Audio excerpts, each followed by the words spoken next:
Olá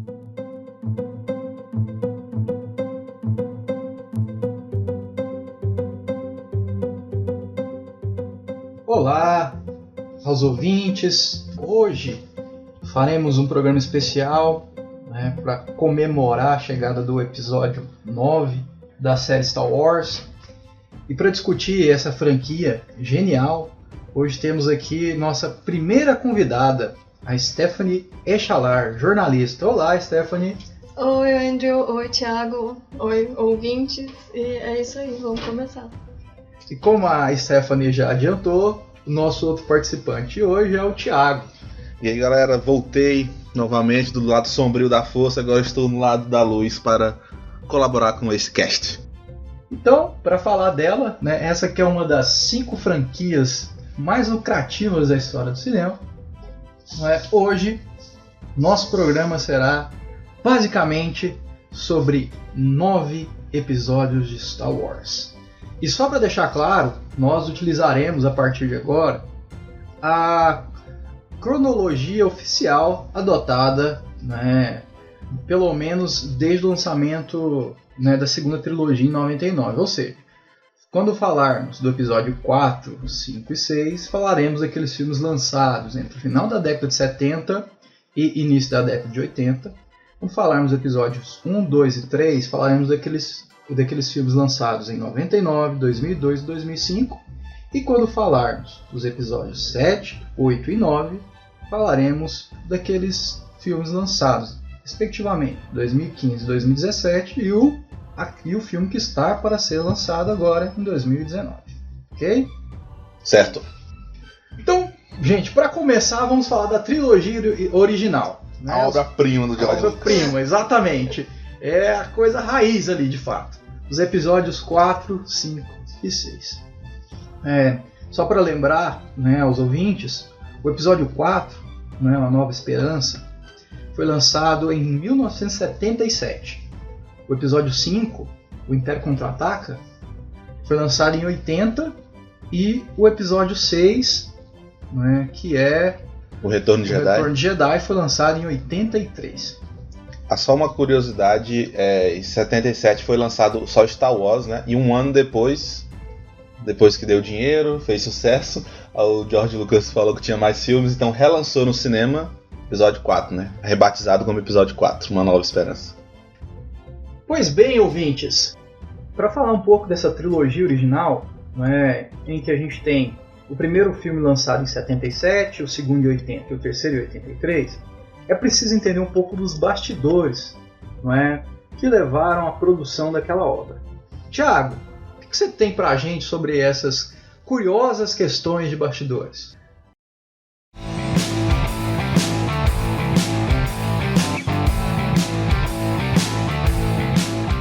Bem, então o episódio 4 ali, 77, nos anos 70, dizem alguns, não é nada confirmado por nenhum figurão de Hollywood, mas dizem que os grandes estúdios estavam em maus lençóis financeiros, Foi também uma época promissora para os filmes mais independentes, autorais, como Taxi Driver, do Scorsese, e o Apocalipse Now, do Coppola. E tanto é que dizem que a Fox estava passando ali por um momento difícil e não colocaram, os produtores, não os executivos da Fox, quer dizer, não colocaram muita fé no George Lucas ali, recém-formado, saindo da faculdade, cheio de ideias, com aquele filme que era esquisito até então pro povo, filme com nave espacial, e também os personagens, um robô amarelo, um robô, uma lata, que é o R2, um senhor de idade, o Obi-Wan, e um cachorro bípede gigante, o Chewbacca, Então, reza a lenda não, dizem que os executivos não colocavam muita fé no filme, e aí o George Lucas fez uma negociação, um salário mais baixo, e em troca ele queria o direito da merchandising, E aí, em 77, o George Lucas lançou Star Wars, foi um sucesso, O investimento no filme foi cerca de 11 milhões de dólares e faturou só nos Estados Unidos 270 milhões de dólares. Tanto é que um ano depois, o George Lucas tinha mais histórias e relançou no cinema Star Wars Episódio 4, Uma Nova Esperança. Então só em 78 que passou a ter o número do episódio e o novo título, Uma Nova Esperança. Até então era apenas Star Wars, né? Um filme único.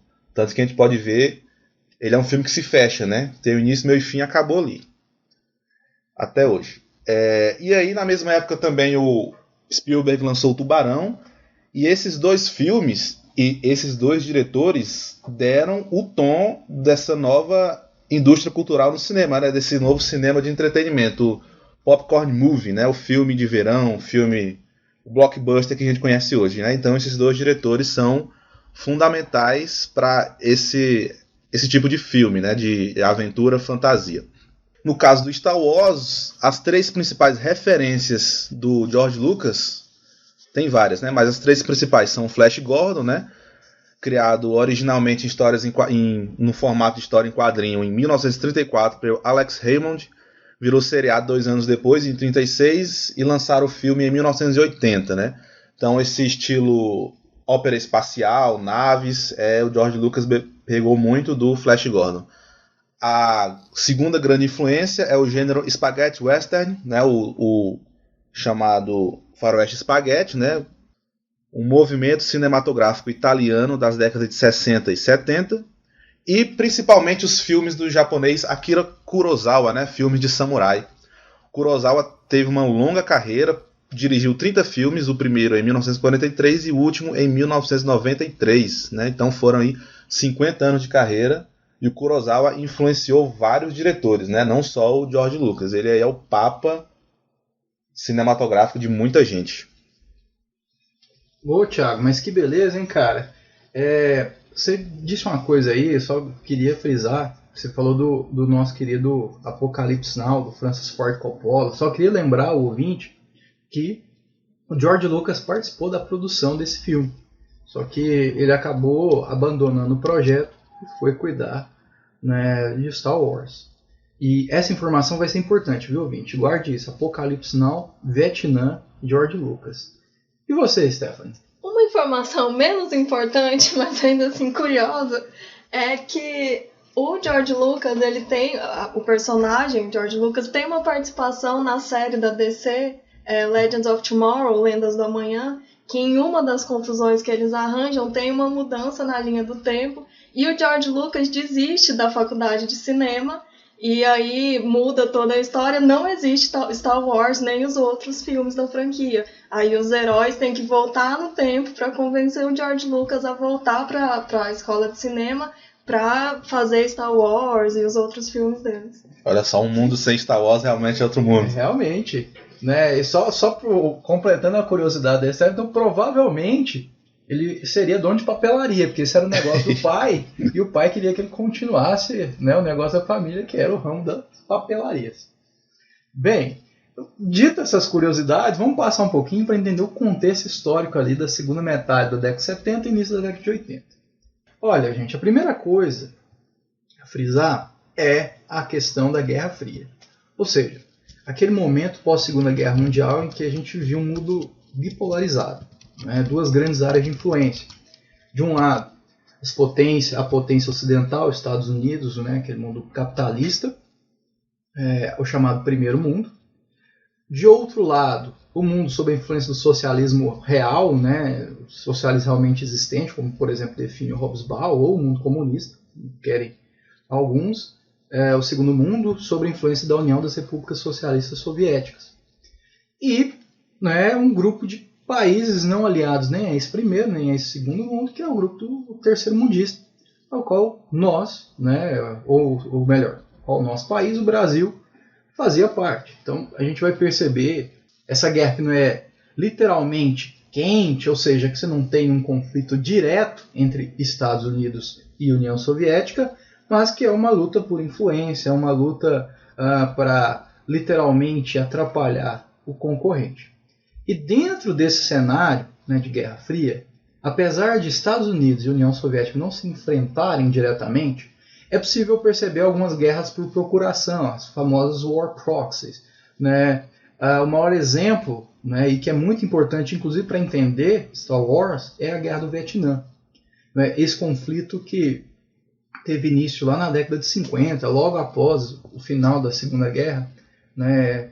Tem isso de fato na Guerra da Indochina, na retirada né, da potência imperial francesa da região da Indochina, ou seja, Vietnã, Laos, Camboja, e acabou, na década de 60, tomando um tom, né, de luta entre comunismo, né, e capitalismo, principalmente por conta dos conflitos entre o Vietnã do Norte, dominado, né, pelos comunistas, e o Vietnã do Sul, dominado, né, pelos capitalistas. Só que a questão é que os Estados Unidos interferiram diretamente nesse conflito em determinado momento, né, na década de 60, se não me engano, 65, quando passaram a enviar tropas para lá. Eles já ajudavam de maneira indireta, treinando oficiais, etc. e tal, mas a partir desse momento os Estados Unidos tiveram uma participação mais direta.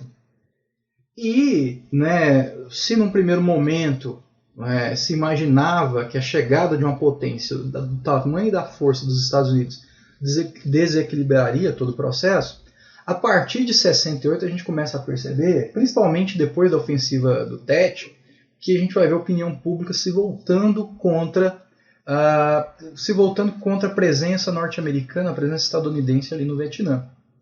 E essa questão vai ser muito premente para os próximos anos, né? Essa questão da opinião pública, e vai acontecer paralelamente a diversos movimentos dentro do próprio país Estados Unidos, como por exemplo, a questão da geração beat, da famosa, né, fase da contracultura naquele país, etc. e tal. E aí eu gostaria de passar até para Stephanie para entender alguns aspectos culturais típicos dessa década de 60 e 70 nos Estados Unidos e no mundo. Então, essa época ela é uma época de muita mudança, né, cultural, social, e ela também é marcada pelos movimentos sociais, pelo crescimento dos movimentos sociais, né? E essa fase, essas 3 décadas, os movimentos sociais têm muito destaque, tanto os movimentos raciais, né, em combate ao racismo, e também a revolução sexual e o feminismo, né? O feminismo o feminismo começa a ganhar um corpo político nesse movimento, né? Nesse período.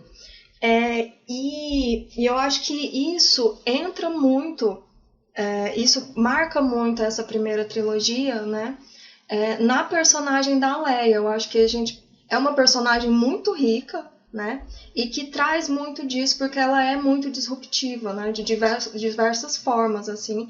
Ela agrega muitas novidades, porque principalmente no final da década de 70 até o final da década de 80, existe uma luta pelo reconhecimento e pela emancipação da mulher, os direitos ao corpo, os direitos ao sexo, pílula anticoncepcional, né, todas essas questões, entrada no mercado de trabalho, reconhecimento no mercado de trabalho, né, um movimento por uma mulher mais socialmente ativa, mais socialmente reconhecida. E eu acho que isso entra bem assim na personagem da Leia, né, que apesar de ser incrível, assim, né, legado histórico, cultural para sempre, ainda tem muito da síndrome da Smurfette, né, que a gente fala, que foi denominada assim, até a própria Carrie Fisher falava que só tem uma mulher na galáxia, que é a Princesa Leia, né, porque nessa primeira trilogia, apesar de ser uma personagem que muda, né, de certa forma, contribui muito para uma mudança cultural e reverbera até hoje, né? Tanto é que a personagem da Leia nessa trilogia mais recente, ela ainda é fundamental, mas, né, enfim, não é um avanço tão grande assim. A personagem é um avanço incrível, mas em termos de representatividade, a gente tem uma personagem, né, que nem passaria pelo teste de Bechdel, ou Bechdel, né, que é um teste para a gente refletir sobre a participação feminina nos filmes, né, principalmente nos filmes, mas pode ser aplicado a todos os produtos de mídia, né, que os três quesitos ter mais de uma personagem feminina, as personagens femininas conversarem entre si E o terceiro quesito é que essa conversa não seja sobre um homem, né? Então a Leia, tipo, ela praticamente só conversa com outros homens, né? Então essa primeira trilogia, ela tem uma personagem que é muito disruptiva, muito progressiva, inclusive para a época, porque existia todo esse movimento social nas ruas e era discutido nas universidades, mas isso ainda não chegava muito bem na mídia e ainda mais no cinema, né? E aí a Princesa Leia chega com muita força, mas ela chega quase sozinha. A gente tem outra personagem muito importante nessa primeira fase, que é a Mon Mothma, mas ela também aparece pouco, né? Ela é uma personagem muito política e tal. Mas para começar, é por aí que a gente vai.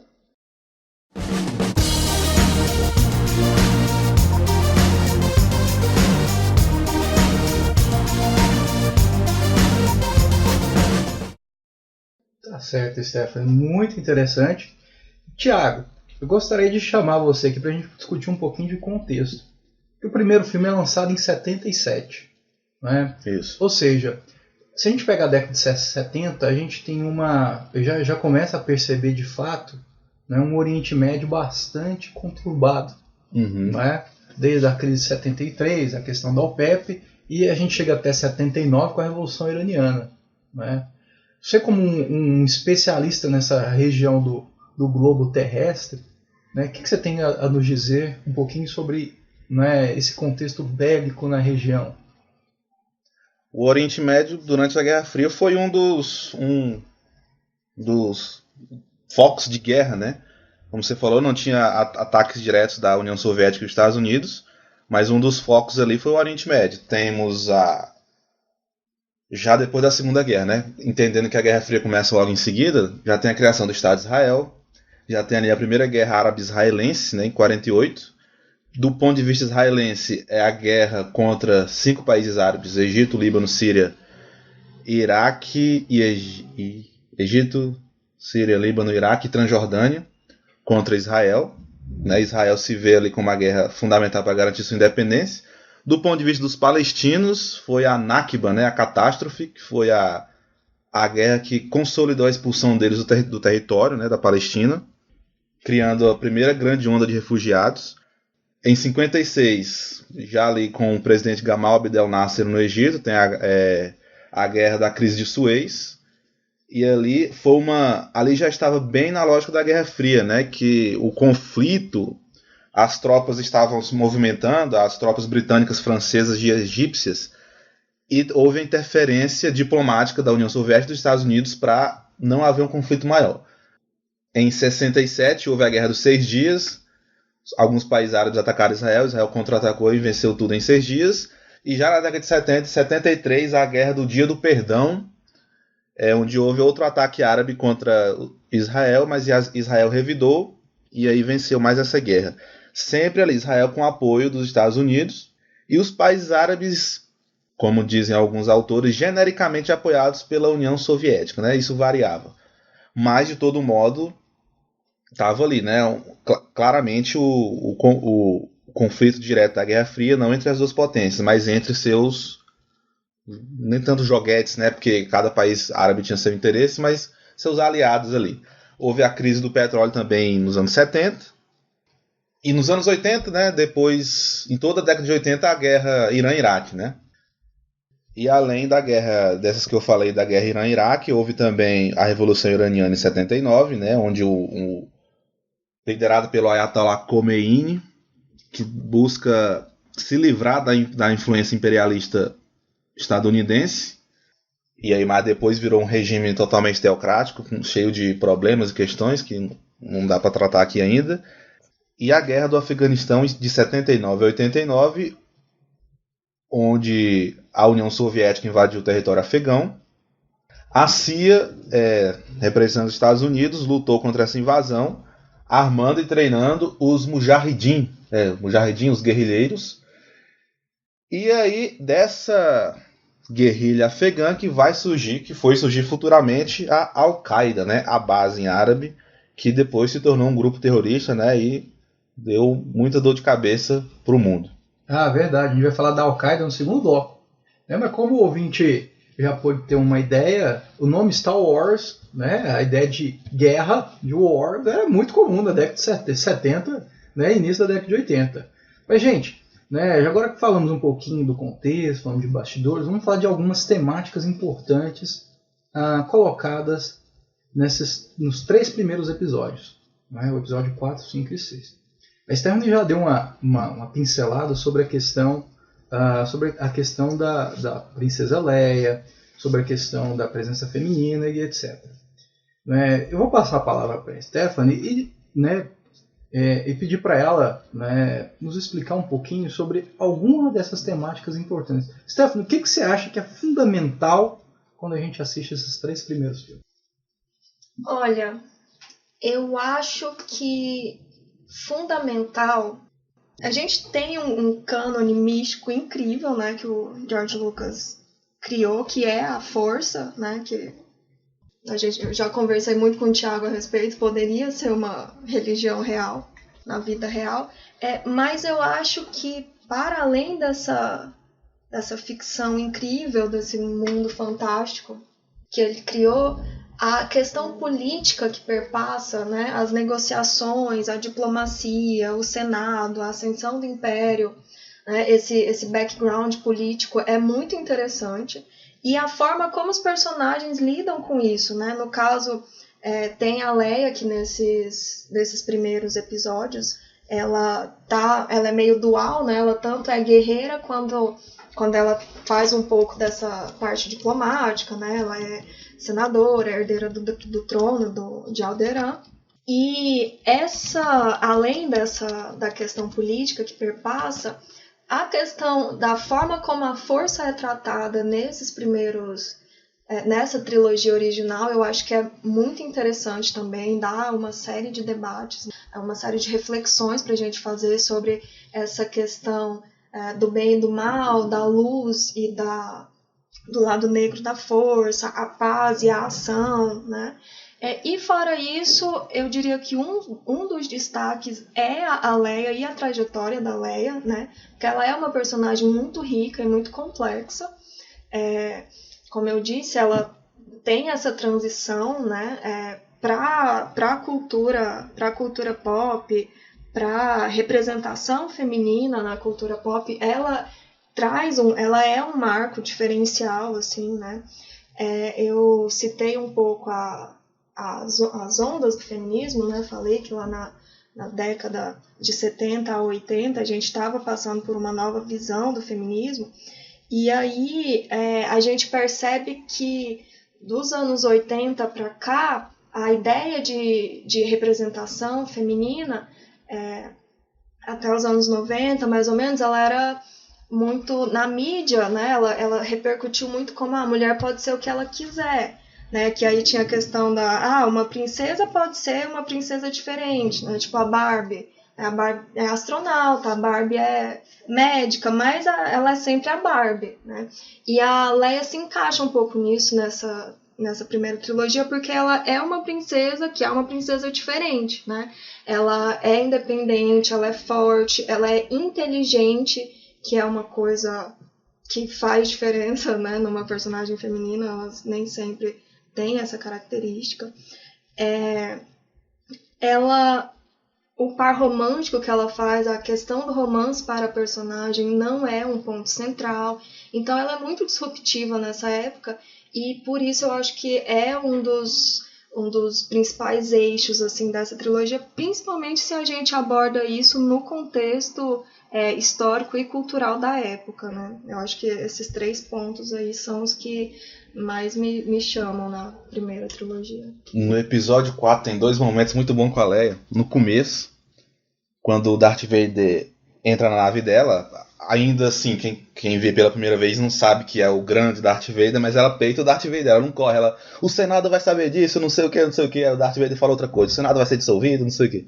E depois, quando ela tá presa, o Luke e o Han Solo salvam ela da prisão, só que eles ficam presos, né, que não tem saída, e tem um monte de Stormtrooper atirando a ela, belo resgate de vocês. Ela atira do lado pra quebrar a tampa do lixo, pra escapar do lixo. Então a princesa vai ser resgatada, os machos que falham miseravelmente, e ela que tira eles de lá, né? E a própria... Você chegou a citar canônico biquíni, né, da Princesa Leia, que virou sex symbol e tal, apesar da Carrie Fisher rejeitar esse título e esse papel, mas aquela sequência que seria uma, né, das mais problemáticas, assim, porque é uma mulher escravizada sexualmente por um alienígena macho, né? Escrotão brucutu. Por uma lagarta gorda, assim. E que seria a representação cinematográfica, né? Tipo, nossa, uma escrava sexual super sexualizada com aquele biquíni que, né, vários homens fantasiaram e fantasiam por gerações. E aí tem uma virada incrível, né? Que ela... Até eu vi uma entrevista da Carrie Fisher que ela fala, eu peguei as correntes do meu captor e matei ele porque eu não gostei da roupa que ele me fez vestir, né? Então, até essa sequência que seria muito problemática, ela tem essa reviravolta que é muito simbólica, né? E uma questão que não dá para falar da Leia sem falar da Carrie Fisher, né? Que foi um personagem e uma pessoa que se completaram, assim. Acho que com outra atriz, talvez não sobreviveria até hoje, assim.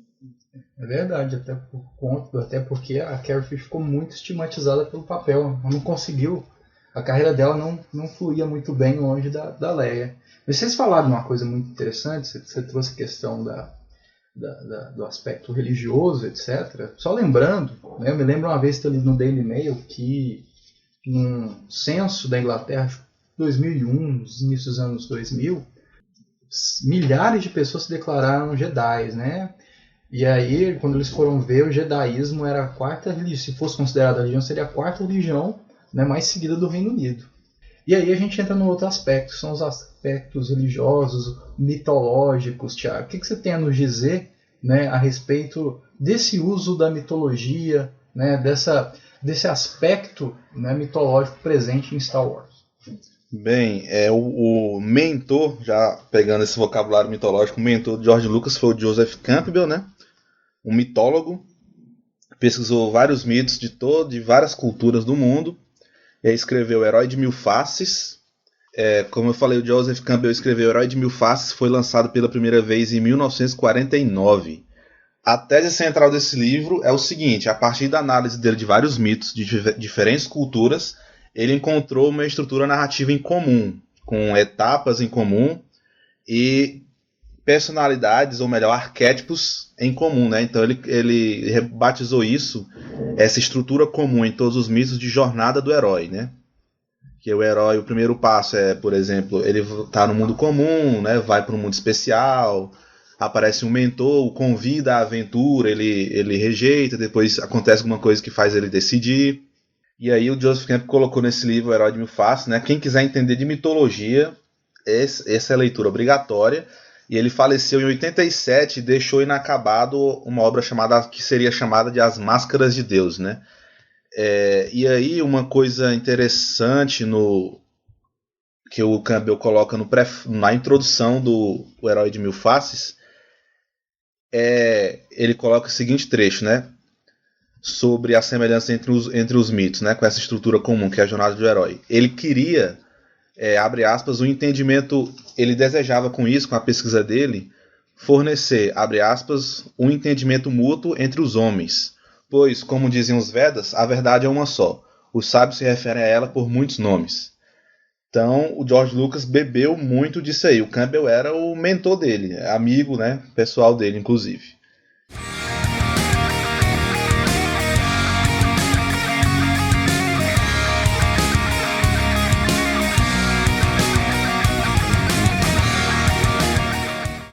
Bem, Thiago, essa questão do Campbell é muito importante. Uma vez eu assisti, né, uma entrevista do George Lucas com o Bill Moyers, né, que entrevistou também o Campbell, né, tem um intervalo, né, entre a entrevista do Campbell e do George Lucas.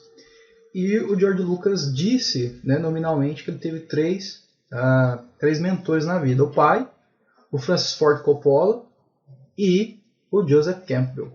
Então, assim, a questão mais interessante né, do meu ponto de vista, para entender esses 3 primeiros episódios, além dessa questão da jornada do herói, para além dessas outras questões, é pensar como uma família, ou seja, como o micro, né, ele pode alterar, né, toda a história do macrocosmos, se a gente pode pensar assim.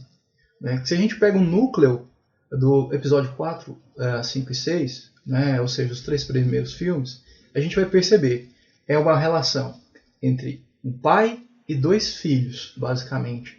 E como essa relação entre um pai e 2 filhos, esse núcleo central, vai modificar, inclusive, a própria direção política, né, de todo o universo. A gente vai perceber que uma mudança de regime é ocasionada por, basicamente, 3 membros, né, do mesmo núcleo familiar. Tudo bem, eles estavam separados, ou eles foram, né, todos separados, mas os 3 primeiros filmes eles nos mostram como a coisa mais pequena do universo, né, ou uma coisa que, quando a gente pega a grande dimensão universal, é mínima, pode alterar os rumos de tudo aquilo ao redor. Para além dessa questão, né, do micro se envolvendo no macro, eu gosto muito de como o contexto histórico se relaciona muito bem com a obra. Por exemplo, né, umas figuras que eu adoro, principalmente do filme 6, são os Ewoks. Né, Ewoks, aqueles bichinhos primitivos, né, que ajudam os rebeldes a derrotar o Império. Aquilo me parece muito, né, uma espécie de metáfora para o que estava acontecendo no Vietnã, em que povos considerados primitivos, considerados tecnologicamente inferiores, conseguiram, se não vencer, pelo menos humilhar, né, o maior império galáctico. Né? No caso do filme é o Império, mas no caso do mundo da década de 70 e da década de 80, os Estados Unidos. Né, Thiago? Mas, né, para além dessas questões, é preciso retornar então para a questão dos arquétipos, Thiago. Né? O que mais você tem a nos dizer sobre isso? Há uma coisa sobre o episódio 6, eu esqueci de falar. Ouvi dizer que os primeiros guerrilheiros, no caso os Ewoks, seriam os Wookiees, que é a raça do Chewbacca. Só que aí o George Lucas optou por fazer um apelo mais infantil, né? E aí colocou os bichinhos de pelúcia lá, os Ewoks, pra... mas originalmente parece que seriam os Wookiees, né? A raça do Chewbacca, o que seria muito, muito massa também. Acho que até mais.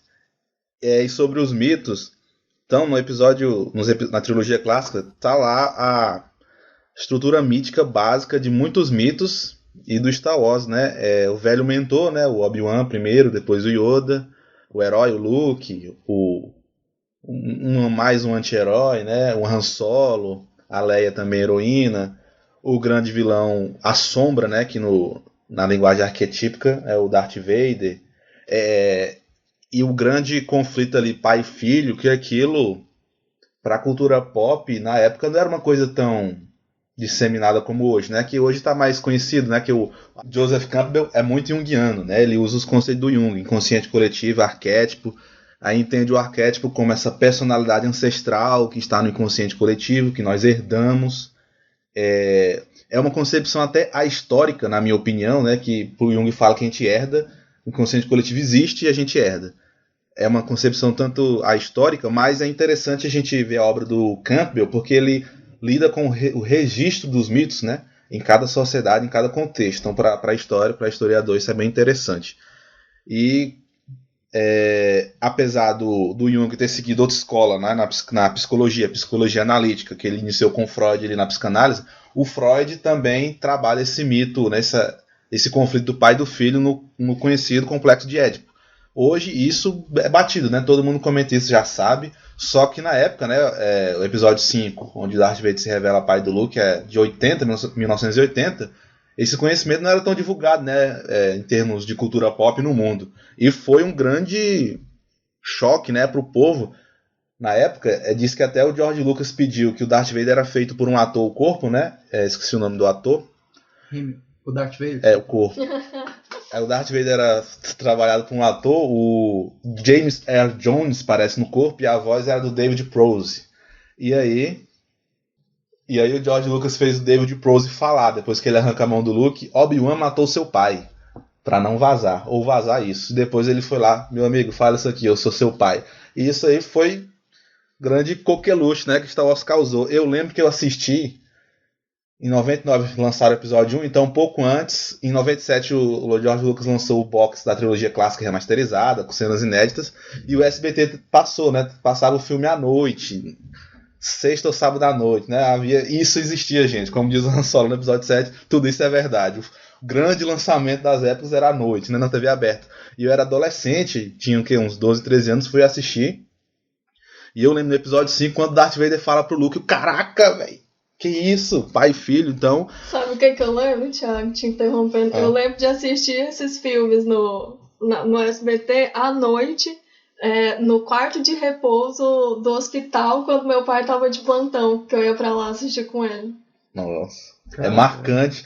E aí, é marcante porque, agora já comprando a ideia do Jung de inconsciente coletivo, esse mito, conflito pai e filho, a gente já herdou isso, né? Você já teve essa herança psíquica mental. Então isso nos emociona, né? Esse drama mexe muito com a gente. Que é o que Star Wars consegue, né? Você vê ali explosões, naves, sabres de luz, mas não é só aquilo, né? O fundo tem um drama muito rico, né? Porque é baseado em mitologia. Então a mitologia tem essas histórias que nos emocionam até hoje. É verdade, Thiago. Eu me lembro de uma definição que o Campbell deu nessa entrevista, e o Campbell dizia que o herói, ele é aquela figura que sai, né, que ultrapassa o cotidiano e busca, vamos dizer assim, algo que é além dele, né, e algo que é maior do que ele. E o Star Wars ele nos possibilita isso. Apesar da grande complexidade tecnológica, o enredo é simples. Sim. Né, é uma luta por uma ideia, é a luta pelo bem. A ideia de que existe, né, um lado negro, né, da força, e a luz, a escuridão e a luz, ela é muito, vamos dizer assim, interessante, porque a mensagem é simples, apesar de toda a complexidade, em último caso a mensagem é simples. Bem, e o Luke, esse parricida, né, quase uma Suzanne von Richthofen, né, eu tenho uma defesa, ele não é parricida não, vou ser advogado. Tá bom. Porque quem mata Darth Vader é o imperador, né? É verdade, ele só tenta matar o pai dele. Só tentou. Ele arranca a mão do pai dele também. Isso, né? Também. O pai dele arranca a mão dele, né? Tudo bem. Mas acho que o Darth Vader não sentiu dor. Conhecemos um olho por olho, mão por mão. Mas acho que o Darth Vader não sentiu dor porque era a mão robótica dele, a direita. A mão que a gente depois vai descobrir que, né, foi o Obi-Wan, né? Isso, o Obi-Wan poupou a mão robótica dele. Exatamente.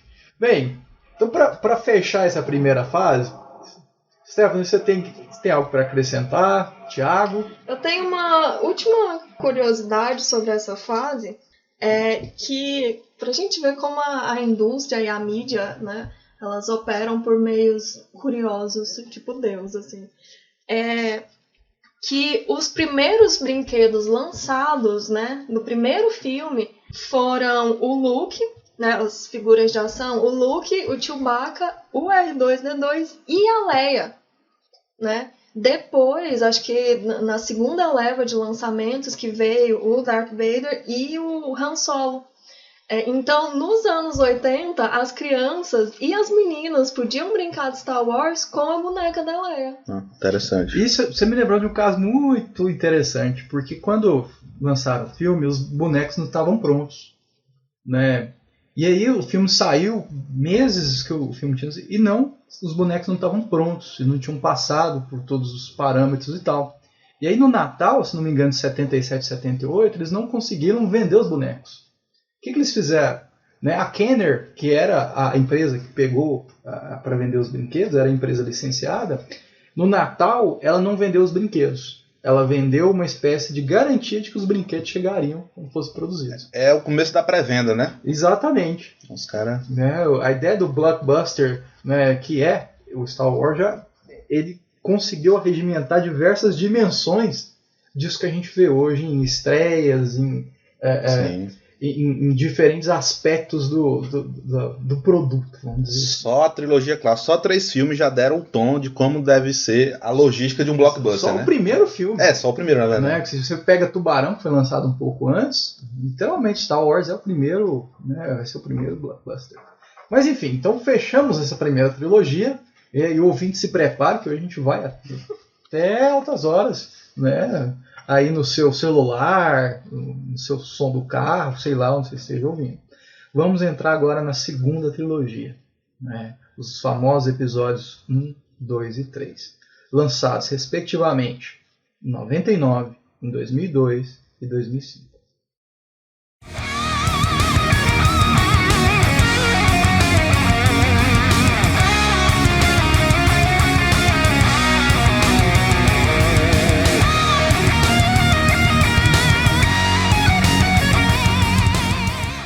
Então, para a gente falar desses três, né, esses três filmes, né, a gente já está numa outra fase da história mundial.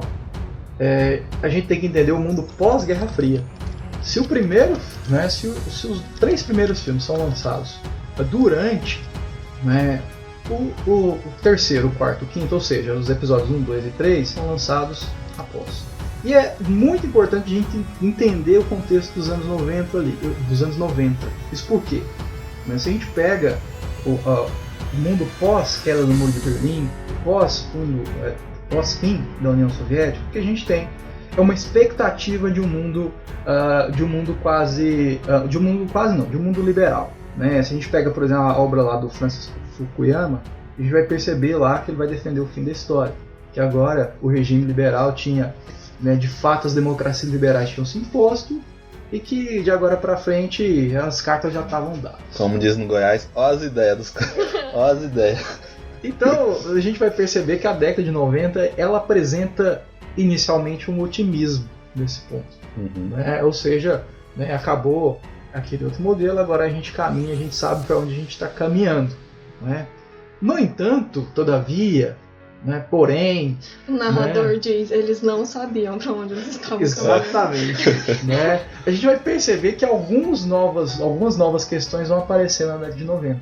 A década de 90 é, por exemplo, né, se a gente pega os Estados Unidos, gente, estamos falando dos Estados Unidos porque é onde a obra foi produzida e foi lançada inicialmente. Então é importante a gente entender aquele contexto. A gente vai perceber uma escalada, por exemplo, nas ações terroristas, né? O Thiago falou muito bem do treinamento dos Mujahideen, né, lá na década de 80, dos talibãs, mas principalmente do nascimento da Al-Qaeda, que vai surgir depois, né, especialmente liderado por um ex-aliado, né, informal dos Estados Unidos, né, um homem de uma família importantíssima, a família Bin Laden, que é o nosso querido Osama. Osama Bin Laden ali na década de 90 vai aprontar bastante ali o grupo dele, né, se não me engano na Somália, se não me engano no Paquistão. Eu sei que ele vai planejar uma série de atentados terroristas até que chegue em Nova York, né, na década de 90 ainda, o primeiro atentado terrorista no World Trade Center, acho que esse foi no estacionamento. Isso. Né? E antes ele atacava as embaixadas dos Estados Unidos na Somália e nos países da África. Na África e, se não me engano, nos países da Ásia. Você vê uma escalada da violência, se você analisar a história da Al-Qaeda. Então a gente vai perceber que a gente tem esse um primeiro aspecto desse terrorismo, né? Aliás, desse mundo pós-Guerra Fria, que a gente tem inicialmente um otimismo, e esse otimismo que não vai ser de fato consolidado no decorrer daqueles anos. Outra coisa muito importante é a década de 90, né? Desde a década de 80, desde a década anterior, com figuras como Ronald Reagan, Margaret Thatcher, a gente vai perceber uma nova fase do liberalismo, né, que alguns autores vão chamar de neoliberalismo. Muito forte, né, inicialmente nos Estados Unidos, mas que chegou também ao antigo terceiro mundo, que deixa de existir depois do final da Guerra Fria, porque não existem mais os dois primeiros mundos, não existe União Soviética mais. E aí esses países vão ser chamados, por exemplo, os países em desenvolvimento, né, é o caso, por exemplo, de Brasil.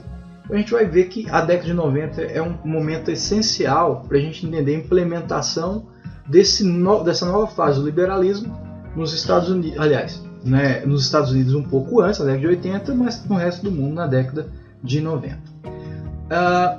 Outra coisa importante, muito forte na década de 90 é a questão da engenharia genética, né, a ideia da clonagem, né, os mais jovens não vão lembrar, mas para mim que já sou um tiozão, isso é muito claro, por exemplo, na clonagem lá da ovelha Dolly. Não, foi um frisson, né? Aquilo ali. Exatamente. Então a gente percebe... percebe... Eu não sei do que vocês estão falando. Nasceu ontem. Nasceu ontem essa menina. Então a gente vai perceber que já tem do ponto de vista científico, a gente já vai ter um maior avanço nessas questões. A gente vai ter depois, né, a gente vai ter nesse processo também um mapeamento daquilo que a gente chama hoje de DNA, né, do código genético. E essas coisas, né, tanto esse mundo pós-Guerra Fria, tanto a questão do neoliberalismo, quanto a questão do terrorismo, da guerra ao terror, quanto a questão da engenharia genética, vão ser retratados de maneira, né, ou marginal ou central nessas 3 obras. Tá? E aí, para fechar, né, eu vou tratar de uma questão eleitoral mesmo dos Estados Unidos. A gente percebe que na virada da década de 90 para os anos 2000, o Partido Democrata, que vinha de 2 vitórias, né, do Clinton, ele acaba perdendo as eleições de 2000. É uma das eleições mais disputadas, né, da história dos Estados Unidos. Tem recontagem e o Al Gore vai acabar perdendo para George W. Bush. Né? E aí a gente vai perceber que o governo Bush, né, principalmente depois do 11 de setembro, ele vai ter uma certa representatividade nessa obra. Bem, já que entendemos um pouquinho do contexto histórico, né, vamos começar a tratar da obra. Primeiro entrando em aspectos técnicos, curiosidades. Tiago, o que essa obra traz pra gente? Ou melhor, essas 3 obras. Vamos lá. Como todo fã de Star Wars, eu sou nerd antes de ser historiador. Logo, fã de Star Wars, né? Ser nerd sem ser fã de Star Wars tá errado. Essas 3 obras, comparando com a trilogia clássica, são a decepção, cara. A decepção, porque as trilogias não conversam direito, né? O Obi-Wan, muito mentiroso, né? O Obi-Wan, conheci seu pai, era um grande piloto, falando pro Luke. Enfim, não. Gente, vários podcasts. O cara entrou no podcast opinativo aqui. Mas ele era um grande piloto, ué. Isso não é mentira. Não sei. Enfim, muitas coisas não encaixam, né? Quando você vai ver, parece que o George Lucas não assistiu a trilogia clássica antes de fazer a nova, né? Do episódio 1 ao 3. Mas, enquanto trilogia isolada, o episódio 1, 2, 3 são ok, funcionam bem. Um filme se conecta bem com o outro. Não se conecta direito com a trilogia clássica, mas tudo bem. E aí? Eu acho que olhando... Não vou revidar não. Mas eu acho que olhando pra trás, né, agora que a gente tem idade suficiente, enquanto a trilogia original, ela foi muito inovadora, né, em vários aspectos, a segunda trilogia, ela foi pra década na qual ela estava, ela foi muito encaixadinha, assim, foi bem padrãozinho anos 90, né. Eu lembro do frisson que causou, né, a chegada dos novos filmes. Eu lembro que eu era bem mais nova e tava todo mundo, nossa, Star Wars voltou, e eu lembro de ir assistir. E era, né, os anos 90, teve uma explosão, assim, da questão tecnológica, de inovação tecnológica, e isso estava muito nos filmes, nos efeitos especiais, né, toda aquela expectativa e tal. E eu acho que ela reflete muito essa técnica, né, essa década, né, a questão do otimismo, da expectativa, de muita promessa, né, você até chegou a comentar sobre isso. Essa trilogia tem muita promessa, mas ela acaba sendo mais do mesmo para aquela década, assim, como o Thiago falou, ela é ok. A percepção que eu tenho é bem isso, assim, a primeira trilogia foi inovação total, de técnica, de transbordar para a cultura. A segunda, ela já está mais encaixada no contexto histórico e cultural da época, ela não é tão inovadora, nem em termos de roteiro, de personagens, assim, e, né, entrando agora na parte da crítica opinativa de fã, eu acho que ela também não faz um bom... Ela não honra muito o legado, né, de Star Wars, enfim. Mas você falou uma coisa certa, a trilogia clássica para a época dela era inovadora, a do 1 ao 3 não era, né? A década de 90 se a Guerra Fria foi uma corrida armamentista, a década de 90 foi uma corrida no cinema por efeito especial, né? Quem ganhava? Eu lembro, em 91 lançaram Exterminador do Futuro 2, do James Cameron, e foi um frisson por causa do efeito do T-1000, né? O metal líquido, né? Isso em outra época, onde era tudo verdade, gente, eu juro. saiu no Fantástico o trailer do filme e uma matéria sobre aquele efeito especial revolucionário pra época. E aí também saiu o clipe do trechos do Exterminador com a música do Guns N' Roses, não lembro qual é a música. Enfim, era uma corrida por efeito especial, né? E o James Cameron lá no meio. Anos 90 era meio Admirável Mundo Novo, né? Quem ia ganhar nos efeitos. Aí em 99 vem Star Wars, com George Lucas no cinema digital. Só que no mesmo ano veio eu acho, na minha opinião de leigo, aqui só de quem assiste, não entendo de cinema tecnicamente, nem de efeitos especiais, muito menos. Mas parece que Matrix 99, isso que eu queria falar. Parece que em termos de efeito, episódio 1 e Matrix estão ali junto, né, pau a pau, como fala, mas o Matrix não é só efeito especial, o Matrix tem um roteiro fenomenal, né? Então Matrix saiu ganhando os Oscars, tipo, eclipsou o episódio 1, né? Seria Matrix o novo Star Wars dos anos 90? Ah, boa questão. Postei e saí correndo. E eu revi dias atrás, que tá fazendo 20 anos, e eu vi, caraca, Matrix tá fazendo 20 anos, tô ficando velho. É uma boa questão, porque ambos tratam, né, se não direto, ou pelo menos indiretamente, questões mitológicas. Star Wars, claro, né? Eu me lembro que uma vez eu li um trabalho da professora Madalena Chauí, que depois virou didático, que ela faz o Matrix e a relação do Matrix com o mito da caverna lá do Platão. Total. Então, são duas obras que bebem na mitologia, e por isso, para mim, são clássicos. Né? Mas em determinado momento desse episódio eu vou defender os episódios 1, 2 e 3. Olha, eu acho advogado que do diabo. Coisa genial nesses 3 episódios que a gente só está descobrindo agora. Se sagas baseadas em mitologia são, né, se você as considera, o que você acha de Percy Jackson e os Olimpianos? Então, não é o fato de ser baseado em mitologia, é o fato de trazer a mitologia de uma maneira, não é, bem construída e bem pensada. Matrix, né, e Star Wars, para mim, fazem isso muito bem, porque são originais. O Percy Jackson, né, eu já não sei. A minha experiência com Percy Jackson é basicamente o primeiro filme. Eu não cheguei a ler nenhuma das obras, então eu não posso opinar se fizer isso. Né, porque uma coisa é evocar, por exemplo, né, Fúria de Titãs evoca mitologia, mas é uma bosta. Né, é uma porcaria. Tem que saber usar. Não é só evocar mitologia, é saber mobilizar e usar. E eu lembrei que Matrix era dirigido pelos irmãos Wachowski, que eu fui descobrir que são irmãs na verdade, né? Não, agora são irmãs, né? Foi um processo. Foi? Ah, não sabia. Foi um processo. Naquela época eram irmãos. Aí depois Curioso, uma virou, né, se assumiu, né? Ah, tá, não sabia. Fez o processo de transição, depois a outra. E aí eu acho isso, na minha opinião de leigo, em termos de efeito, episódios de Matrix são iguais, que Matrix, se você olhando hoje, com os olhos de hoje, tem muita coisa superada já, mas Matrix, por ter vários méritos de roteiro, principalmente, eclipsou o episódio 1. E aí temos o episódio 2, de novo, nessa corrida por efeito especial, que foi um frisson, porque o episódio 2 foi o primeiro filme 95% digital. Então tem essa questão do episódio 2, e aí parece que as coisas chegam no limite de invenção, no episódio 3 não tinha mais o que inventar, e ele, em termos técnicos de efeitos visuais, manteve ali o padrão do episódio 2. Aí é muito efeito, mas aí George Lucas já estava errando na mão como criador, roteirista, diretor, porque essa trilogia não tem o mesmo drama, né, a mesma riqueza dramática, mitológica e dramática da trilogia clássica, né, embora tenha seus grandes efeitos digitais. E em questão das mulheres, né, a gente continua com a Smurfette, né? Se antes era a Leia, agora a gente tem a Padmé. E uma crítica uma visão que as pessoas têm das personagens femininas dessas duas primeiras fases é que elas vão da personagem guerreira, né, da mulher guerreira, ativa, independente, para a mulher par romântico, que é praticamente coadjuvante.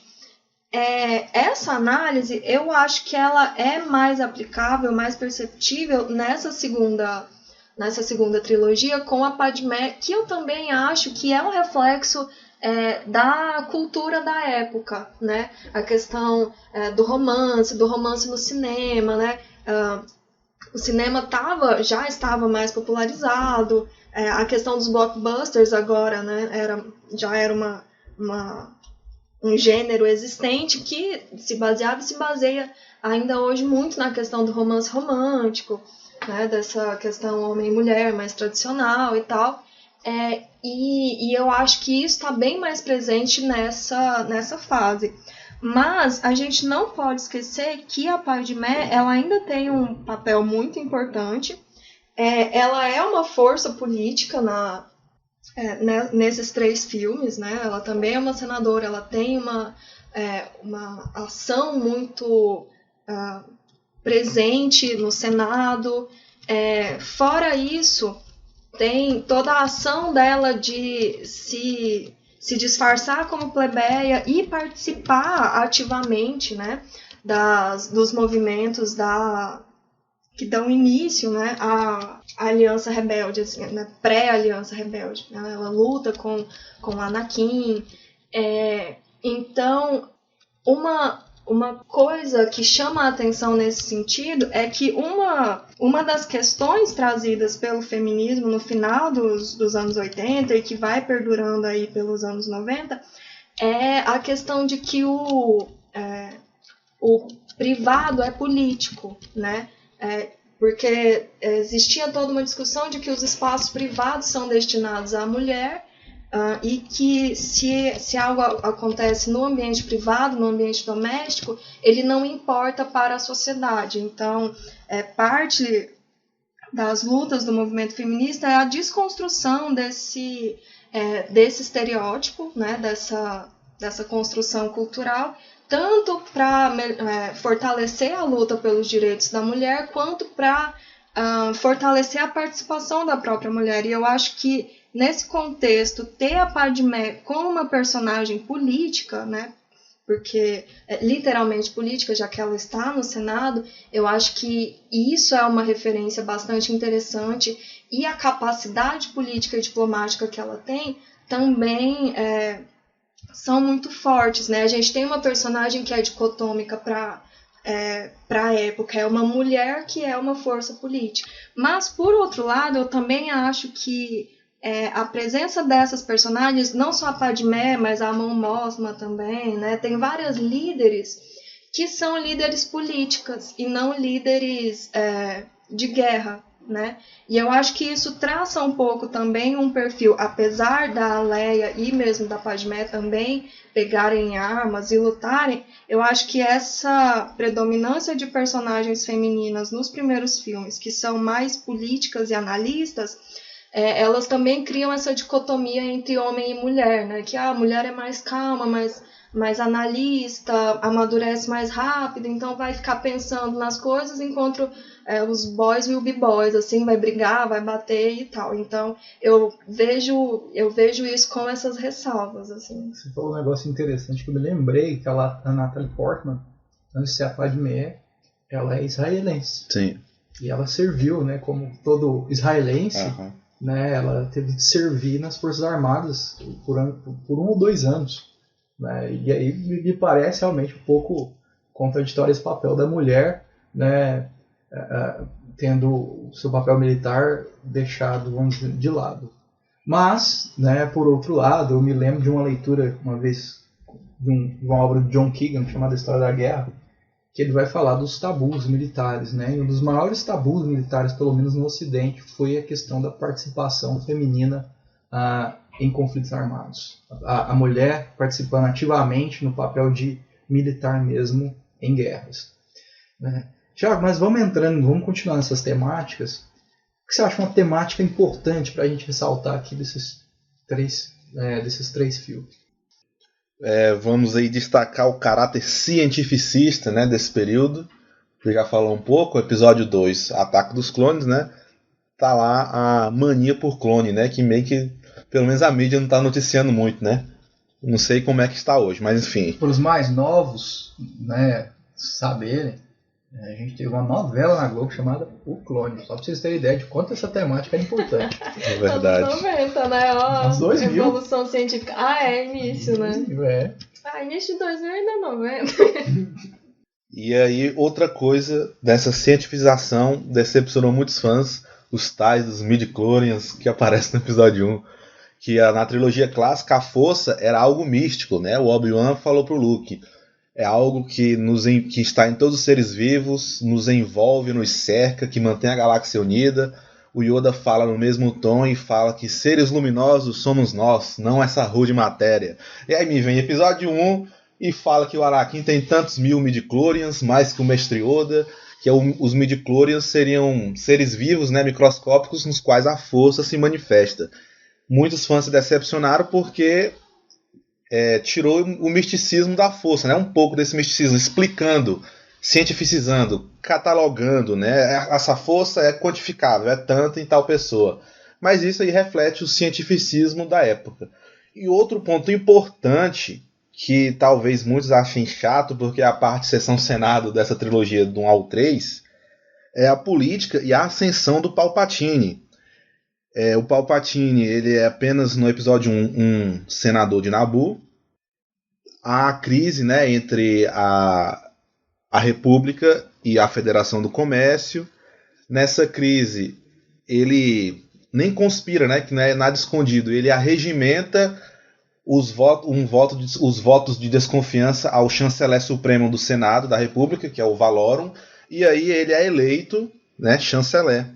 No episódio 2, já em outro conflito, onde há as tropas separatistas e a República, surgem os clones como exército da República, e o Senado aprova para o então chanceler Palpatine poderes emergenciais para acionar o exército de clones contra as forças separatistas. Sendo que no episódio 1 e 2, quem estava por trás disso tudo ainda era ele, mais como Darth Sidious, né, o Lord Sith da época, arregimentando tudo das sombras.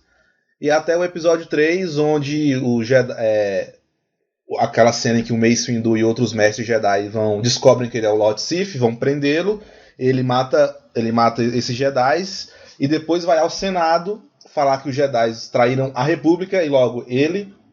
E aí o Senado dá de vez todo o poder para ele, né? E então a Padmé fala, né? Uma das melhores frases de todos os filmes, inclusive. E assim a liberdade acaba, com um estrondoso aplauso. E aí essa ascensão do Palpatine, a gente vê que ela foi inspirada também na ascensão do Hitler, né? Tem um paralelo aí muito grande. O Andrew vai falar melhor sobre isso. Bem, pessoal, é o seguinte. Tem uma obra chamada Cinema Wars, de um professor chamado Douglas Kelly. Ele analisa os episódios 1, 2 e 3 como uma espécie de prequela da administração Bush Cheney. Do Dick Cheney lá, tal vice-presidente dos Estados Unidos, aquela eminência parda, etc. e tal. E ele vai frisar muito a questão da manipulação, a questão do medo para atingir fins políticos. O Thiago falou da questão do Hitler, e a ascensão do Palpatine lembra muito, é um pouco inspirada, na verdade, na ascensão do Hitler na Alemanha da década de 30, que apesar lá de existirem prerrogativas democráticas no processo de ascensão do Hitler, a gente claramente percebe uma clivagem, por exemplo, autoritária a partir do incêndio do Reichstag lá no parlamento alemão. O Palpatine vai usando diversos artifícios, para usar um termo atual, para matar a democracia, para fazer referência a um famoso livro da moda dos últimos tempos, como morre a democracia. Então a gente percebe certas particularidades. Mas eu gostaria de frisar, para além dessa semelhança na ascensão do Palpatine com Hitler e dessa inspiração também no processo da administração Bush, eu gostaria eu sei que essa segunda trilogia é muito criticada, ela tem vários problemas de roteiro, mas num ponto ela é muito interessante, ela chega até mesmo a ser genial. Por quê? Porque ela antecipa tendências, vamos dizer, que a gente enxergaria uma década depois. Como assim? Se a gente pega, quando o filme é lançado em 99, a gente viu uma era de expectativas, de otimismo muito grandes. A questão da genética, a questão da tecnologia, o fim da Guerra Fria, a gente tinha agora uma só superpotência, a gente tinha um mundo globalizado, etc. Só que a gente percebe no decorrer do lançamento desses filmes que até já tinha antecipado a questão do terrorismo, principalmente depois de 2001, 2003 a gente tem o Afeganistão, depois a gente tem a guerra do Iraque. A gente vai perceber que esse otimismo ele vai sendo um pouco deixado de lado. Esse otimismo vai se tornando uma espécie de pessimismo. E quando a gente assiste as 3 obras concatenadas, o que a gente sai, né, a lição que a gente sai, a ideia que a gente tira é que aquele mundo do Star Wars, né, aquele prelúdio, né, aqueles 3 episódios que representavam um prelúdio a uma nova esperança, deixa uma ideia de pessimismo absoluto. Né? A gente percebe que depois do no episódio 3, que aquele mundo que se desenhava, né, aquele mundo quase perfeito do episódio 1, né, uma democracia interplanetária, ele se desmancha de tal forma, né, ele é ameaçado de tal forma que ele se torna um império, ou seja, a gente tem uma passagem da democracia para um autoritarismo. Bem, hoje, né, 14 anos depois do lançamento do último filme dessa segunda trilogia, se a gente for olhar pelo mundo, principalmente no Ocidente, a gente vai perceber uma espécie de crescente insatisfação com a democracia.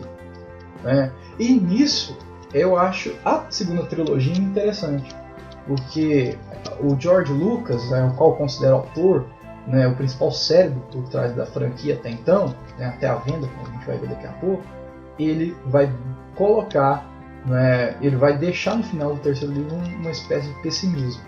Um grande pessimismo que, por acaso, né, ele disse muito tempo que seria onde ele encerraria, né, a sua, vamos dizer assim, a sua carreira cinematográfica em Star Wars no cinema.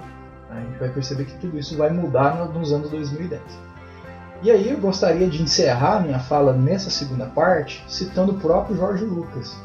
Em Cannes, quando ele vai lançar, se não me engano, o episódio 3, em 2005, ele fala, literalmente, que os paralelos entre o que fizemos no Vietnã e o que estamos fazendo no Iraque, eles são agora inimagináveis. Ou seja, por incrível que pareça, se a gente compara episódios 4, 5, 6, né, e a questão, por exemplo, do Vietnã, episódios 1, 2 e 3 e a questão do Iraque, é possível perceber muitas similaridades. E, né, um grande pessimismo. A gente tem que lembrar que o episódio 3 foi lançado no meio da administração Bush. Então, esse pessimismo que a gente percebe no final do episódio 3, ele mudou toda a minha perspectiva a respeito do universo Star Wars. Porque na minha infância eu acreditava que o Luke era o personagem principal. E até acho, né, que nos episódios 4, 5 e 6 ele era o personagem principal, ele era o grande herói.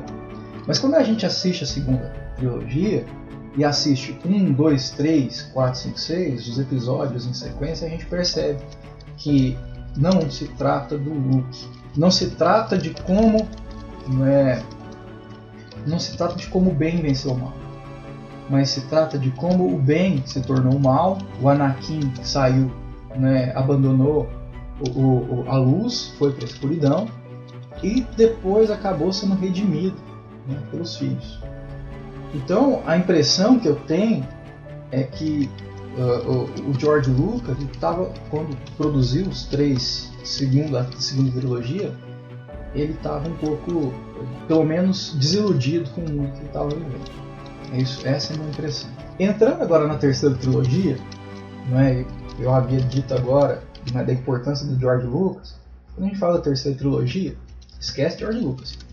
Isso porque em 2012 o nosso querido George Lucas vendeu a franquia por $4 bilhões para a Disney e se tornou, além de mais rico, $4 bilhões mais rico, ele se afastou da obra.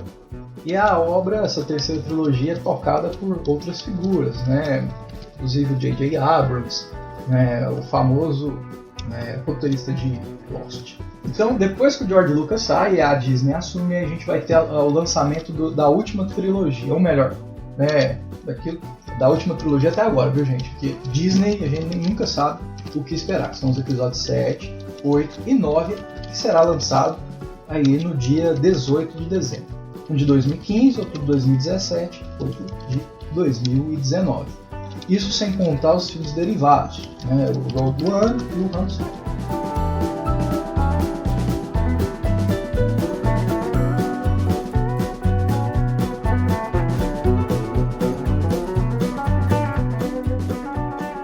Bem, os anos 2010, o que a gente tem, né, de importante nesse momento histórico? Então, Stephanie, né, já que a gente tem tratado, né, por exemplo, da questão da representação feminina, né, nos diferentes episódios da franquia, o que você tem a nos dizer sobre a questão das mulheres nos anos 2010 e também, né, na trilogia? A gente, né, falou um pouco sobre como essas 3 fases elas retratam os contextos que elas estão, né? E eu acho que essa nova fase de Star Wars ela responde bem aos anseios políticos de representatividade cultural, né, das mulheres, não só das mulheres, mas dos não brancos no geral, né, representatividade racial também. Se lá atrás a gente tinha a Leia e depois a Padmé, agora a gente tem várias personagens femininas quando a gente vai citar os últimos filmes, né? A Rey, lógico, a Rose Tico, a Almirante Holdo, a Maz, e num outro spin-off, a Jyn Erso, né? Que também a gente inclui aí como representante feminina. E a gente tem uma virada epistemológica, aí, como a gente diz na academia, que a Leia vai de princesa a general. E essa troca de nomeação, ela é tão simples e tão simbólica, né, que ela encaixa essa nova fase da trilogia nesse novo contexto cultural, né? Eu falei um pouco daquela questão das princesas e das Barbies, né? Então, a gente teve uma discussão aí, principalmente cultural e midiática, de que a menina podia ser o que ela quisesse ser, né? Então, ela podia ser a princesa que ela quisesse, assim, ela podia ser a Branca de Neve, a Jasmine, que é morena e usa calça, né? Teve a Valente, o filme Valente com a Mérida, que é uma princesa descabelada que anda a cavalo e atira arco e flecha. E aí agora a gente entende o movimento feminista e as discussões de gênero, ela entende que a mulher ela não precisa nem ser princesa, assim, de jeito nenhum, seja princesa descalça, descabelada, ela não precisa, ela pode ser outras coisas, né? E aí chega a Leia que de princesa passa a general, isso é muito simbólico, né? E traz uma força muito grande para toda essa discussão. Por outro lado, a gente continua com a mulher solitária, porque a gente tem muitas personagens femininas, mas a interação delas não é tão presente, tão grande. E a questão da heroína central, ela também ainda existe um déficit muito grande na cultura pop como um todo, né, de heroínas. Né? Aqui, todos os trios centrais, eles são 2 homens e uma mulher. A gente tem uma virada agora com o Finn, o Poe e a Rey, que a Rey é a grande, entre aspas, heroína, né? Ela é a grande protagonista. Então, agora, se a mulher ela era parte do trio central, mas ainda assim secundária, agora ela é a líder, né? Mas ela ainda está sozinha. Ela ainda interage apenas com homens, que é uma outra questão que a gente tem quando a gente fala de gênero, que existe uma representação das relações das mulheres entre si, que é uma representação muito bélica, de discordância e de disputa, né, que cria um imaginário de que mulheres não são amigas, de que mulheres não podem confiar uma na outra, que é uma representação, é um ramo de representação da mulher que é muito criticado, porque acaba fragilizando as relações das mulheres, né? Então, quando a gente vai ter um trio de heróis que sejam 2 mulheres e um homem, ou até 3 mulheres, né? Não sabemos aí quando isso vai acontecer. Mas essa mudança que a gente tem, ela é muito perceptível, ela é muito gritante. Inclusive, uma pesquisa realizada nos Estados Unidos pela Universidade do Sul da Califórnia, ela constatou que lá no primeiro filme, né, em 1977, A pesquisa eles consideraram 77. Né? Não sei como isso encaixa na sua curiosidade no lançamento. Mas lá em Uma Nova Esperança, o total de falas das personagens femininas era de 6,3% de todas as falas do filme. Ou seja, as mulheres falavam menos de 10%. Né? Com o despertar da força, a participação feminina, a voz feminina, né, na história chegou a 27,8%. E aí, quando passa para Rogue One, com a Jean Erso, chega a 44,7%. Então, tipo, na trajetória dessa franquia, eles conseguiram revolucionar a própria franquia. Mas, quando eles chegam a essa taxa de 44,7% de participação feminina, eles apenas atingem o padrão de Hollywood, né, nessa nossa época. Na questão política, a Disney, agora que passou para a alçada da Disney, não houve muita coisa, a meu ver, né? Manteve aquela ideia Império Maligno contra Resistência, né? Os herdeiros da rebelião. O Império ainda inspirado no nazismo, né? A gente vê pelas roupas dos oficiais, cada grau de oficial tem uma roupa, um uniforme específico. É um império, desde a época do Palpatine, né? Ele fala que vai trazer a paz, né? E usa de propaganda enganosa, desonesta e sensacionalista. Então não vi muita originalidade em termos políticos nesses dois filmes, né? E talvez não vá aparecer agora, no próximo episódio 9, né? É apenas um filme. Eu vi uma coisa mais interessante na questão religiosa filosófica da força.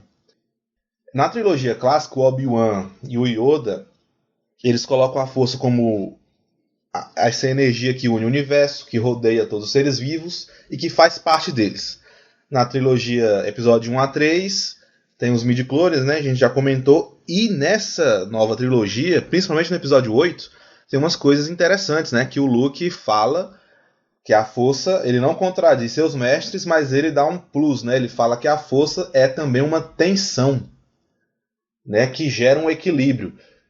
Porque nos outros filmes, né? Aí episódio 1 a 6, a gente tem aquela ideia de que o lado negro, ele é uma força oculta, um conhecimento oculto que você tira de algum lugar, né? E aquilo ali é ilícito e imoral.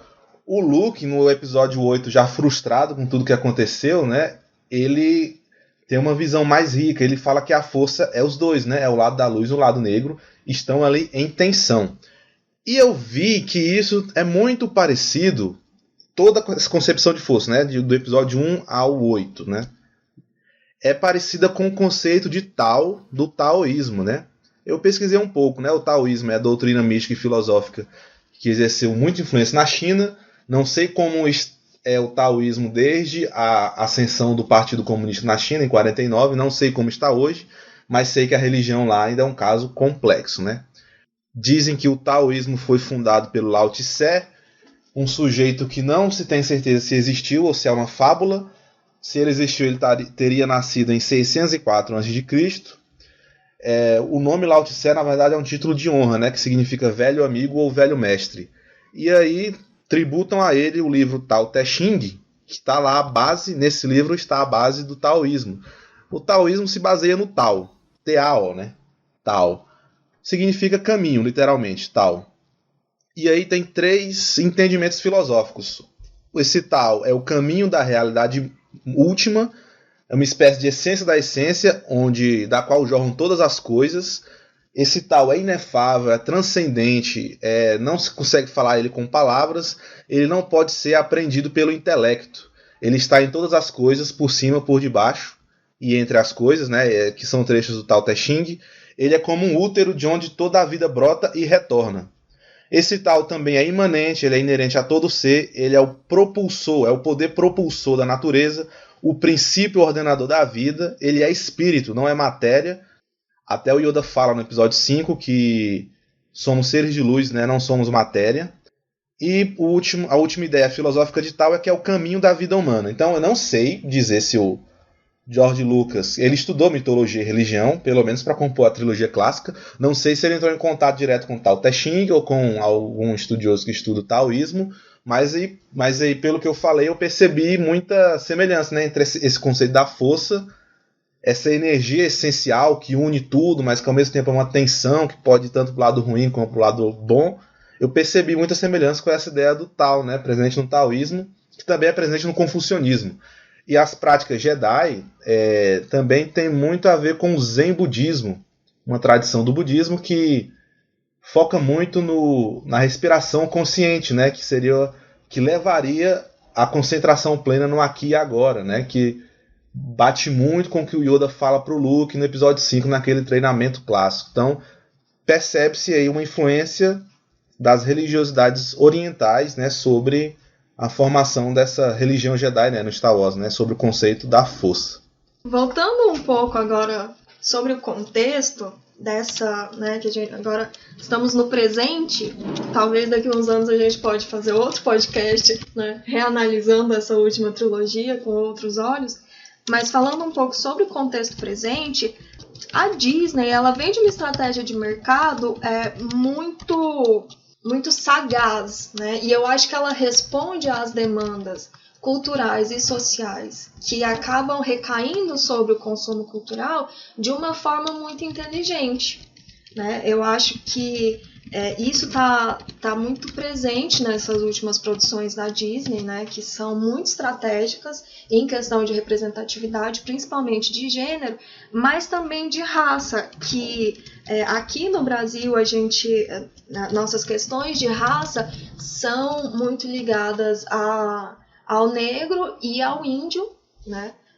Mas nos Estados Unidos, que é o contexto de criação da saga, né, e dessa trilogia, também entram outras culturas, outras etnias. E uma iniciativa que eu achei muito interessante que chegou com a Disney, né, é que foi criado um grupo de roteiristas eles controlam o andamento dos filmes e do universo expandido. E o grande objetivo desse grupo de roteiristas é cuidar da representatividade no universo de Star Wars, né? Tanto de gênero quanto de raça. E nas trilogias a gente vê essa participação feminina que é marcante sempre, desde o início, mas que ainda assim não é ideal, ainda deixa um pouco a desejar. Mas se a gente passa para o universo expandido, né, a gente tem uma representação muito interessante de personagens, tanto heroínas quanto vilãs, quanto o meio termo ali, as anti-heroínas, que, né, são representadas de várias formas, falando sobre pele, sobre corpo, né, personagens complexas.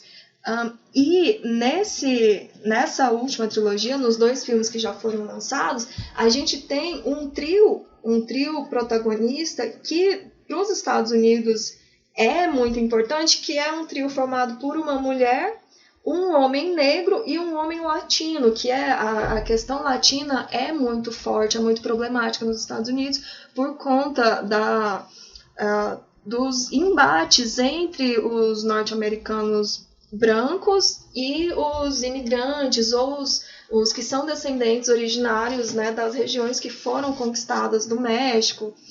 Então essa é uma questão muito importante e a Disney soube incluir isso muito bem, né? Mas fica essa questão ainda da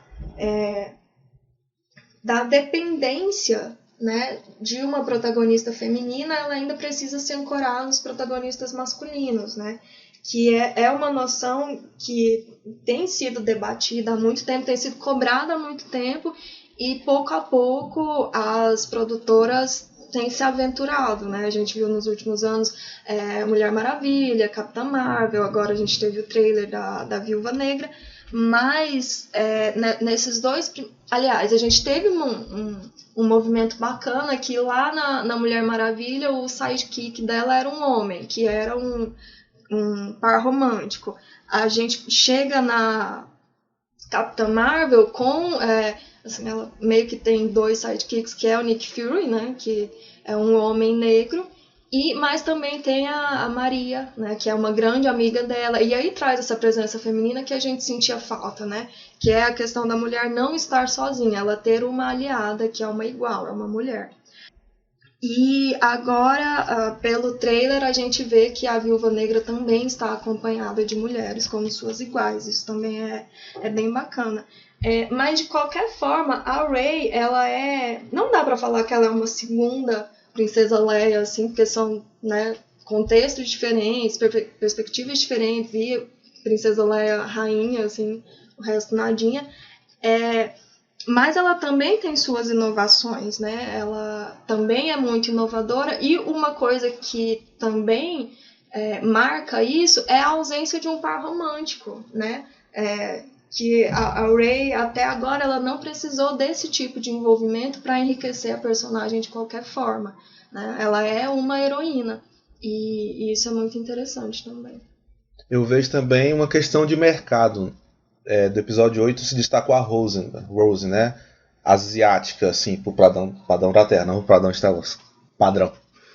E aí não dá mais, como o mercado asiático é enorme, né? Muito consumo ali, não dá mais para colocar asiático como vilão diabólico, como era nos anos 80 e 90, né? Onde todo vilão ou era asiático, ou árabe, alguma coisa assim, né? E essa também é uma questão racial nos Estados Unidos. Os Estados Unidos tem grilo racial com todo mundo, né? O pessoal tá difícil lá, mas a Rose, ela até teve um envolvimento romântico com o Finn que, né, teve uma recepção bem dúbia aí, teve gente que gostou, teve gente que achou que foi forçado, né? Talvez não precisa enfiar questões românticas para que o público feminino consuma, mas ela é a pronunciadora de uma das minhas frases preferidas da saga Star Wars, né, que eu e o Thiago, a gente até estava discutindo no carro, que ela fala: é assim que nós vamos vencer, não destruindo o que nós odiamos, mas salvando o que nós amamos, que fica aí para a posterioridade. O amor é lindo. O amor é lindo.